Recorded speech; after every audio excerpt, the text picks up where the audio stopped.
فتح خیبر کے موقع پر ایک صحابی کا ایمان افروز واقعہ۔ حضرت اسود رائی رضی اللہ تعالی عنہ کے اسلام لانے کا واقعہ پیش کرتے ہیں۔ خیبر کا محاصرہ جاری تھا کہ ایک چرواہا از خود رسالت پناہ کی خدمت میں حاضر ہو کر عرض گزار ہوا، یا رسول صلی اللہ علیہ وسلم، مجھے اسلام کے ضروری مسائل کی تعلیم فرمائیے۔ انبیاء علیہ السلام کی تشریف آوری کا مقصد ہی اسلام کی اشاعت ہے۔ اس شخص کا نام اسود اور لقب رائی تھا۔ تلقین اسلام کے بعد جب اسود نے کلمہ شہادت پڑھا تو اس کے سامنے دو منزلیں تھیں۔ ایک اپنی نگرانی کا ریوڑ اس کے مالک کے حوالے کرنا جو کہ قلعہ میں بند تھا، اور دوسرا مسلمانوں سے مل کر لڑائی میں شرکت کرنا۔ مگر اب اس ریوڑ کا کیا کریں؟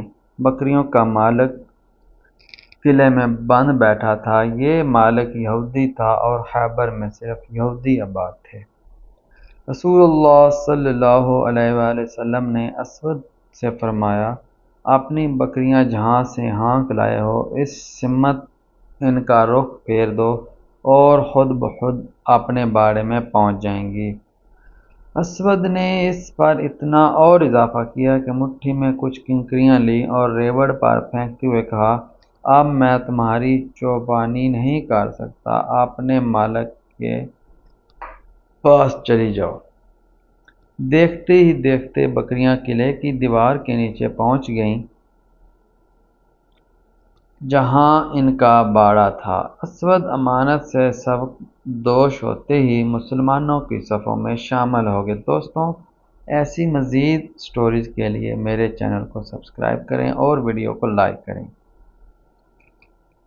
اسود امانت سے سبق دوش ہوتے ہی مسلمانوں کی صفوں میں شامل ہو گیا اور اپنے بھائیوں کے دوش و بدوش داد شجاعت دینے لگے۔ تھوڑی ہی دیر میں دشمن کا پتھر لگنے سے شہید ہو گئے۔ یہ دوسرے مسلمان ہیں جنہوں نے ایک نماز بھی ادا نہیں کی، مگر رسول کریم صلی اللہ علیہ وآلہ وسلم نے ان کی نجات و قبولیت کا بشدت اعتراف فرمایا۔